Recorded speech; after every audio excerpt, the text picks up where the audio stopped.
Hello नमस्कार प्यारे बच्चों, कैसे हो आप सभी लोग। उम्मीद करते हैं कि आप सभी लोग अच्छे होंगे और आप सभी लोग की पढ़ाई जो है बिल्कुल ही अच्छी तरीके से चल रही होगी। तो प्यारे बच्चों, आज की इस क्लास में हम सभी लोग जो है पढ़ने वाले हैं क्लास 12 जियोग्राफी, यानी कि प्यारे बच्चों भूगोल के जो है मोस्ट इम्पॉर्टेंट ऑब्जेक्टिव क्वेश्चन को देखेंगे इस क्लास में। और ये प्यारे बच्चों आपके मॉक टेस्ट के लिए ये क्लास लेकर आए हैं और आप लोगों को जो है ना इस क्लास में अपना टेस्ट देना है और 50 क्वेश्चन इसमें हम कंप्लीट कराएंगे आपको, जिसमें प्यारे बच्चों आप लोग का टारगेट है 35 क्वेश्चन का। ठीक है, तो 35 क्वेश्चन आप लोग को सही करना है इस क्लास में, अन्यथा आप इस क्लास में फेल होते हो। ठीक है, तो अगर आप इसमें पास करना चाहते हो तो 35 से ज़्यादा अगर क्वेश्चन हो जाता है तो आप पास हो इस क्लास में, और 35 से कम क्वेश्चन अगर आप सही कर पाते हो तो समझना कि आप इस क्लास में फेल हो, तो आपका जो है इस बार फेल होना तय है। इसलिए आप लोग जो है इस क्लास को एक बार अच्छे से सीरियस होकर टेस्ट दीजिएगा। और बिल्कुल मान लीजिए कि आपका एग्जाम हो रहा है यहाँ पर, और एग्जाम हॉल में आप बैठे हो और एग्जाम वाला ही क्वेश्चन आपको कराने वाले हैं। ठीक है, तो बिल्कुल आप अच्छे से टेस्ट दीजिएगा और 35 क्वेश्चन हो रहा है कि नहीं क्लास के बाद बताइएगा। ठीक है, तो चलिए क्लास को स्टार्ट करते हैं। उनसे पहले बच्चों, यदि आप इस चैनल पर पहली बार जुड़ रहे हो तो आप जो है ना इस चैनल को सब्सक्राइब कर लीजिए, क्योंकि बच्चों आपको जो है यहाँ पर क्लास प्लस आपको मॉक टेस्ट दोनों चीज़ कराए जा रहे हैं। तो अगर आप चाहते हैं कि क्लास भी आप लोग का हो सके और टेस्ट भी आप लोग दे पाएँ, तो आप इस चैनल को सब्सक्राइब करके आप ऑल नोटिफिकेशन को ऑल पे दबा के जुड़ जाइए। ठीक है, और सब्सक्राइब करके प्यारे बच्चों आप इस क्लास को जो है ना लाइक भी जरूर कर लीजिएगा। तो चलिए हम क्लास की ओर बढ़ते हैं बच्चों, और आप लोग जो है ना आंसर भी लगाते चलिएगा अच्छी तरीके से। ठीक है, और लास्ट में बताइएगा कितना प्रश्न आप सही कर पाए हो। तो देखिए पहला नंबर प्रश्न है बच्चों आप लोग का यहाँ पर कि रबी की फसल की बुआई कब होती है। चलिए लगाइएगा यहाँ पर आपका आंसर क्या होगा कि रबी फसल की बुआई जो है ना कब होती है। तो आपको पता ही होगा कि रबी फसल की बुआई होती है कब, अक्टूबर और नवंबर में। तो यहाँ पर ऑप्शन क्या है बच्चों, आपका सही जवाब ए है, याद रखना। ठीक है, चलिए अगला प्रश्न देखिएगा, आपका यहाँ पर 2 नंबर क्वेश्चन है। और 2 नंबर क्वेश्चन क्या दिया गया है, नमामि गंगे कार्यक्रम किस नदी से संबंधित है। चलिए आंसर लगाइएगा। ये सभी क्वेश्चन आपके एग्जाम वाला क्वेश्चन है बच्चों, और यहाँ पे आप लोग को टेस्ट देना है अच्छी तरीके से। बताइए, और नमामि गंगे कार्यक्रम किस नदी से संबंधित है। तो आप याद रखिएगा ये किससे है, गंगा से है, गंगा से है, याद रखना आप सभी लोग। ठीक है, चलिए आगे देखिएगा, अगला प्रश्न आपका आता है यहाँ पर 3 नंबर क्वेश्चन क्या दिया गया है, निम्न में से कौन धात्विक, यहाँ पे धात्विक खनिज है। बताइए निम्न में से कौन यहाँ पर बच्चों धात्विक खनिज हो जाएंगे। तो यहाँ पर धात्विक खनिज कौन है, तो यहाँ पर लोहा, मैग्नीज और तांबा, ये तीनों जो है ना धात्विक खनिज है। ऑप्शन डी आपका यहाँ पर बच्चों सही जवाब है, याद रखना। ठीक है, चलिए अगला प्रश्न आप लोग का आता है यहाँ पर, क्वेश्चन है कि कल्पक्कम किस राज्य में बच्चों है। बताएंगे आप सभी लोग कि कल्पक्कम जो है ये किस राज्य में है। तो याद रखिएगा कल्पक्कम है तमिलनाडु में। कहाँ पर है, तमिलनाडु में है, ऑप्शन ए सही जवाब है, तमिलनाडु में। चलिए अगला प्रश्न देखेंगे, क्वेश्चन है कि गुरु महिसानी खान किस खनिज से बच्चों संबंधित हैं। बताइए कि गुरु हिसानी खान जो ये किस खनिज से संबंधित है। तो आप याद रखिएगा लौह अयस्क से, किससे है बच्चों, लौह अयस्क से है, ऑप्शन ए सही जवाब है। अगला क्वेश्चन आप लोग का आता है यहाँ पर 6 नंबर बच्चों क्वेश्चन दिया गया, और क्वेश्चन है यूरोपीय संघ का मुख्यालय कहाँ, किस देश में स्थित है, ये पूछा है। तो यूरोपीय संघ का जो मुख्यालय है बच्चों किस देश में स्थित है। तो याद रखिएगा यूरोपीय संघ का मुख्यालय स्थित है बेल्जियम में। कहाँ पर है, बेल्जियम में है बच्चों, ऑप्शन आप लोग का यहाँ पर बी होगा सही जवाब, याद रखिएगा। ठीक है, चलिए अगला प्रश्न है कि बुंदेलखंड प्रदेश में किस प्रकार की जो है ना बस्तियां जो है पाई जाती हैं। बताइए, तो बुंदेलखंड प्रदेश में किस प्रकार की बस्तियां बच्चों पाई जाती है। तो आप याद रखिएगा इसमें गुच्छित बस्तियां पाई जाती है, यहाँ पर ऑप्शन बी हो जाएंगे सही जवाब, गुच्छित बस्ती। अगला प्रश्न देखिएगा, आपका क्वेश्चन है 8 नंबर क्वेश्चन है बच्चों कि आधुनिक मानव भूगोल के जनक हैं। तो आधुनिक मानव भूगोल के जनक कौन होगा। तो याद रखिएगा आप सभी लोग फ्रेडरिक रेटजेल। कौन थे बच्चों, फ्रेडरिक रेटजेल थे, ऑप्शन ए सही जवाब है। अगला प्रश्न देखिएगा, आप लोग का क्वेश्चन है कि निम्न में से कौन एक जनसंख्या परिवर्तन के कारक नहीं है। बताइए, तो निम्न में से कौन एक जनसंख्या परिवर्तन के कारक नहीं है। तो आप याद रखिएगा यहाँ पे इस क्वेश्चन का आपका सही जवाब हो जाएंगे कौन, तो आवास बच्चों। ठीक है, आवास नहीं है, ऑप्शन बी आपका सही जवाब है।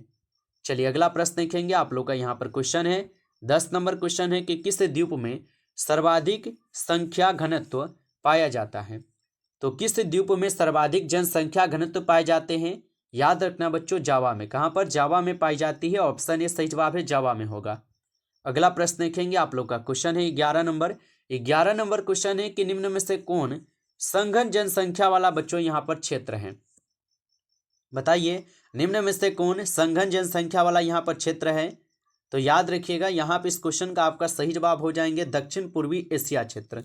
ऑप्शन डी जो है यहाँ पर बच्चों सही जवाब है, दक्षिण पूर्वी एशिया क्षेत्र है। अगला प्रश्न देखेंगे आप लोग का। क्वेश्चन है दक्षिण पूर्वी एशिया में जनसंख्या जो है ना ये केंद्रित है। लगाइए आंसर क्या होगा। तो दक्षिण पूर्वी एशिया में जनसंख्या हो जाएंगे केंद्रित कहाँ पर? तो प्यारे बच्चों याद रखेंगे, इस क्वेश्चन का सही जवाब डी होगा, नदी घाटियों के उच्च भागों में। ठीक है, कहाँ पर?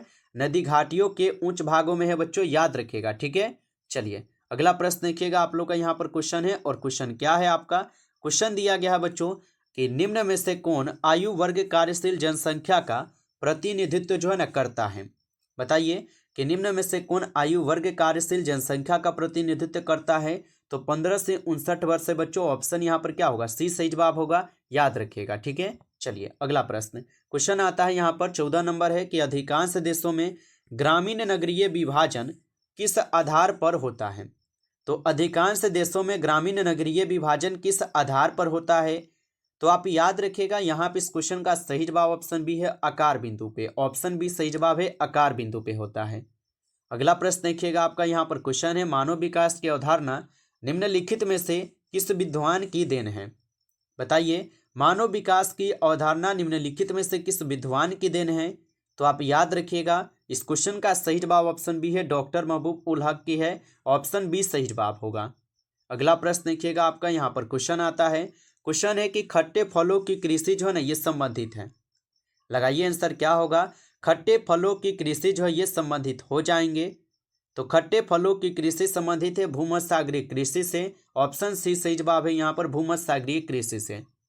अगला प्रश्न आपका आता है यहाँ पर, और क्वेश्चन क्या है कि मसाई क्या है?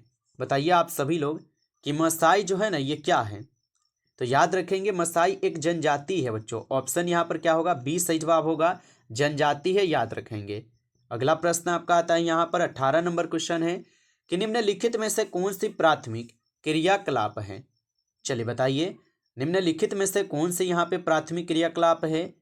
तो याद रखना आप सभी लोग, कृषि जो है ये प्राथमिक क्रियाकलाप के ही अंतर्गत आएगा। ऑप्शन ए सही जवाब है। अगला प्रश्न देखिएगा आपका। यहाँ पर बच्चों क्वेश्चन आता है 19 नंबर क्वेश्चन है, और 19 क्वेश्चन है कि अंगूर की खेती कहलाती है। बताएंगे कि अंगूर की खेती जो है बच्चों ये क्या कहलाती है? तो याद रखिएगा, अंगूर के जो बच्चों खेती है ये आप सभी लोग का क्या कहलाएगा? तो इस क्वेश्चन का सही जवाब आप लोग का यहाँ पर बी हो जाएंगे, बीटी कल्चर कहलाता है। ऑप्शन बी सही जवाब है बच्चों, याद रखेंगे। अगला प्रश्न देखिएगा आप लोग का। यहाँ पर क्वेश्चन है कि चावल किस प्रकार की जलवायु का पौधा है? चलिए बताएंगे यहाँ पर आपका आंसर क्या होगा कि चावल जो है ये किस प्रकार की जलवायु का पौधा हो जाएंगे? तो याद रखिएगा बच्चों, यहाँ पे इस क्वेश्चन का सही जवाब ऑप्शन बी है, उष्ण आर्द्र के हो जाएंगे। ऑप्शन बी आपका सही जवाब होगा, उष्ण आर्द्र के हैं। चलिए अगला प्रश्न देखिएगा। क्वेश्चन है निम्न में से कौन से यहाँ पर रोपण फसल नहीं है? लगाइए आंसर, और बिल्कुल आप लोग को अच्छे से देना है, और 35 क्वेश्चन से कम नहीं करना है, चाहे कुछ भी हो जाए। अच्छे से आंसर लगाइए बेशक, लेकिन गलत नहीं कीजिए। ठीक है, चलिए और बताइए, निम्न में से कौन सी यहाँ पर रोपण फसल नहीं है? कौन नहीं है? तो गेहूं जो है ये रोपण फसल नहीं है। अगला प्रश्न देखिएगा आपका। यहाँ पर क्वेश्चन है कि निम्नलिखित में से कौन सी यहाँ पर खाद्य फसल है? चलिए बताइए, निम्नलिखित में से यहाँ पर कौन सी है जो कि खाद्य फसल है? तो खाद्य फसल कौन है? मक्का है, बिल्कुल ऑप्शन सी है यहाँ पर, मक्का जो ये खाद्य फसल है, याद रखिएगा। चलिए अगला प्रश्न देखेंगे। क्वेश्चन है निम्नलिखित में से किसे क्यूबा की जो है ना रानी कहा जाता है? चलिए बताइए, निम्नलिखित में से किसे क्यूबा की रानी कहा जाता है? तो क्यूबा की रानी किसे कहते हैं? गन्ना को। ठीक है, याद रखेंगे, गन्ना को कहते हैं। ऑप्शन सी सही जवाब है। अगला प्रश्न देखिएगा आपका। क्वेश्चन है विश्व में तांबा अयस्क का सबसे बड़ा उत्पादक देश है। चलिए बताइए कि विश्व में तांबा अयस्क का सबसे बड़ा उत्पादक देश कौन सा है? तो इस क्वेश्चन का सही जवाब क्या होगा? चिल्ली होगा। ठीक है, चिल्ली है, ऑप्शन ए सही जवाब है, चिल्ली होगा। अगला प्रश्न देखेंगे बच्चों। यहाँ पर क्वेश्चन है, और क्वेश्चन क्या है कि निम्नलिखित में से किसे कर्तन दहन कृषि भी जो है ना कहते हैं?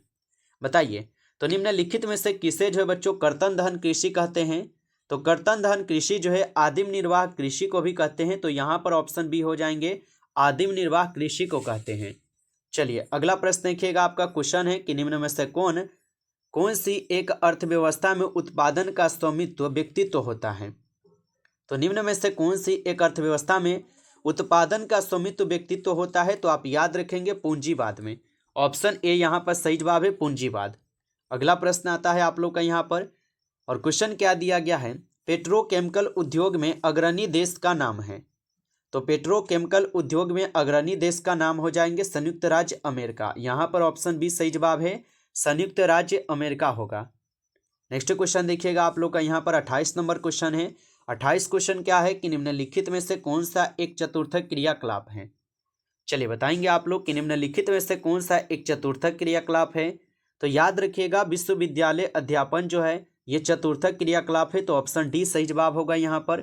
अगला प्रश्न देखिएगा बच्चों, क्वेश्चन है हेमेटाइट अयस्क से किस धातु का जो है ना उत्पादन होता है। तो हेमेटाइट अयस्क से किस धातु का उत्पादन होता है, याद रखना आप सभी लोग, लोहा का होता है। ठीक है, लोहा का उत्पादन होता है। ऑप्शन बी आपका सही जवाब होगा, इस क्वेश्चन का आंसर याद रखिएगा। अगला प्रश्न आता है आप लोग का यहाँ पे 30 नंबर क्वेश्चन है, संसार के प्रसिद्ध वैश्विक नगर निम्नलिखित में से कौन से हैं। तो संसार के प्रसिद्ध वैश्विक नगर निम्नलिखित में से कौन से हैं, तो याद रखिएगा लंदन, न्यूयॉर्क और टोक्यो। ऑप्शन सी सही जवाब होगा, लंदन, न्यूयॉर्क और टोक्यो होगा सही जवाब। अगला प्रश्न देखिएगा आपका यहाँ पर क्वेश्चन है रबर का सबसे बड़ा निर्यातक देश कौन है। चलिए बताइए रबर का सबसे बड़ा निर्यातक देश कौन सा है, तो मलेशिया होगा। ठीक है, कौन सा है, मलेशिया जो है रबर का सबसे बड़ा निर्यातक देश है। आगे देखेंगे प्रश्न आपका आता है आयात एवं निर्यात के बीच मूल्यों के अंतर को क्या कहते हैं। तो आयात एवं निर्यात के बीच मूल्यों के अंतर को क्या कहते हैं, तो याद रखिएगा व्यापार संतुलन कहते हैं। क्या कहते हैं, व्यापार संतुलन कहते हैं, याद रखिएगा। अगला प्रश्न आपका आता है कि भारत किस व्यापारिक समूह का सह सदस्य है। चलिए बताएंगे भारत किस व्यापारिक समूह का सह सदस्य है। तो याद रखिएगा ये हो जाएंगे आपके किसका, तो ये सार्क का होगा। ऑप्शन सी सही जवाब है, सार्क का सह सदस्य है, याद रखेंगे। अगला प्रश्न आता है आप लोग का यहाँ पर जल अभाव वाले क्षेत्रों में किस प्रकार की जो है ना बस्तियां पाई जाती हैं। चलिए बताएंगे जल अभाव वाले प्रकार में किस प्रकार की बस्तियां पाई जाती है, तो इसमें प्रकीर्णन पाई जाती है। ऑप्शन बी सही जवाब है, यहाँ पर प्रकीर्णन पाई जाती है। अगला प्रश्न देखेंगे, क्वेश्चन है वर्ष 2011 के प्रारंभ में भारत में जो है ना कितने मिलियन सीट थी। तो वर्ष 2011 के प्रारंभ में भारत में कुल कितने मिलियन सीट थी, तो 53 मिलियन सीट थी, याद रखिएगा। ऑप्शन ए सही जवाब है 53 मिलियन। ठीक है, चलिए अगला प्रश्न, और अगला प्रश्न है भिलाई नगर किस वर्ग का नगर है। तो भिलाई नगर किस वर्ग का है, याद रखना औद्योगिक नगर है भिलाई नगर। ऑप्शन सी सही जवाब होगा, औद्योगिक नगर है। चलिए अगला प्रश्न देखिएगा बच्चों, यहाँ पर क्वेश्चन है कि निम्नलिखित में से कौन भारत में पुरुष प्रवास का मुख्य कारण है। चलिए बताइए कि निम्नलिखित में से कौन भारत में पुरुष प्रवास का मुख्य कारण है। याद रखना काम और रोजगार हो जाएंगे बच्चों। ऑप्शन सी सही जवाब है, काम और रोजगार होगा। अगला प्रश्न आता है यहाँ पर निम्नलिखित राज्यों में से किस एक में जनसंख्या का घनत्व सर्वाधिक है। तो निम्नलिखित राज्यों में से किस एक में जनसंख्या का घनत्व सर्वाधिक है, याद रखिएगा बच्चों ये हो जाएंगे पश्चिम बंगाल में। ऑप्शन ए सही जवाब है, पश्चिम बंगाल में है, याद रखना। अगला प्रश्न आता है आप लोग का यहाँ पर कि भारत में सबसे पहली जनगणना जो है ये कब हुई थी, बताइए। तो भारत में सबसे पहली बार जनगणना 1872 में की गई थी। ऑप्शन यहाँ पर क्या है, बी सही जवाब है, 1872 में की गई थी, याद रखेंगे। अगला प्रश्न आता है आप लोग का यहाँ पर कि 2011 की जनगणना के अनुसार भारत के किस राज्य में नगरीय जनसंख्या का अनुपात जो है ना प्रतिशत सर्वाधिक था। तो 2011 की जनगणना के अनुसार भारत के किस राज्य में नगरीय जनसंख्या का प्रतिशत सर्वाधिक है, याद रखना बच्चों ये हो जाएंगे तमिलनाडु में। कहाँ पर, तमिलनाडु में था। ऑप्शन ए सही जवाब है। अगला प्रश्न देखेंगे, क्वेश्चन है किस महाद्वीप में भारत का पहला प्रवास जो है ना हुआ था। तो किस महाद्वीप में भारत का पहला प्रवास हुआ था, अफ्रीका महाद्वीप में हुआ था, आप याद रखेंगे। ऑप्शन ए सही जवाब है। नेक्स्ट क्वेश्चन आप लोग का आता है, क्वेश्चन है कि भारत के निम्नलिखित राज्यों में से किस आयु में 0 से 6 आयु वर्ग के बच्चों में लिंग अनुपात न्यूनतम है। तो 0 से 6 आयु जब भी पूछे बच्चों आप हरियाणा लगाएंगे, ठीक है। ऑप्शन बी सही जवाब है, हरियाणा होगा। अगला प्रश्न आता है आप लोग का यहाँ पर, निम्नलिखित में से कौन राजधानी नगर है। तो यहाँ पर राजधानी नगर बताना है, तो यहाँ पर चंडीगढ़, चंडीगढ़ जो ये राजधानी नगर है, ऑप्शन सी सही जवाब है। नेक्स्ट क्वेश्चन देखिए, क्वेश्चन है कि निम्न में से कौन एक उत्तर पूर्वी भारत के दक्षिणतम राज्य है। बताइए कि निम्नलिखित में से कौन एक उत्तर पूर्वी भारत के दक्षिणतम राज्य हो जाएंगे। तो बच्चों ये हो जाएंगे आप लोग का यहाँ पे त्रिपुरा, याद रखिएगा त्रिपुरा है, ऑप्शन बी सही जवाब है। चलिए अगला क्वेश्चन देखिए, और क्वेश्चन है निम्नलिखित प्रदेशों में से कौन सुप्रलिखित प्राचीनतम नगरीय स्थित है। बताइए। और बच्चों आप चाहते हैं कि बिल्कुल आपको गेसिंग किए गए नोट्स मिले तो आप उस नोट्स को ले सकते हो, ठीक है। 962 18 834, ठीक है। इस नंबर को आप लोग नोट कर लेंगे और स्क्रीनशॉट ले लीजिएगा, ठीक है। और व्हाट्सएप पर एसएमएस कर लीजिए और बोलिए कि सर हमें नोट्स चाहिए, ठीक है। इस तरीके से आप एसएमएस कीजिए कि सर हमें नोट्स चाहिए। तो बिल्कुल प्यारे बच्चों आपको गेसिंग किए गए नोट्स दिए जाएंगे, जिसमें आपके सब्जेक्टिव और ऑब्जेक्टिव दोनों दिए जाएंगे, ठीक है। तो आप चाहें तो इस नोट्स को लेकर पढ़ सकते हो प्यारे बच्चों।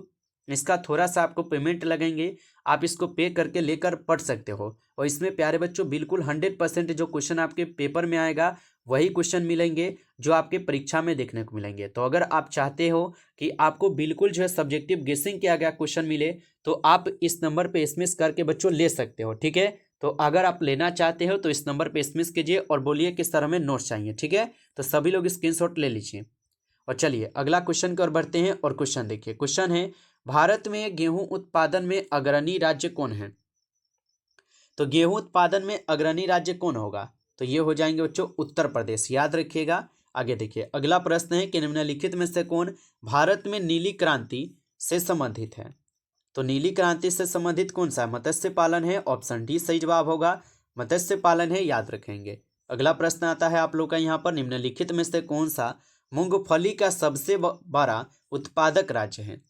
तो निम्नलिखित में से कौन मूंगफली का सबसे बड़ा उत्पादक राज्य है। तो ये हो जाएंगे बच्चों कौन, राजस्थान, ऑप्शन डी सही जवाब है, यहाँ पर राजस्थान है, याद रखिएगा।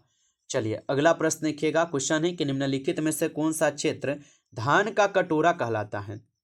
तो कौन सा क्षेत्र है जो धान का कटोरा कहलाता है, याद रखना कृष्णा गोदावरी डेल्टा क्षेत्र जो क्या है धान का कटोरा कहलाता है, याद रखिएगा बच्चों।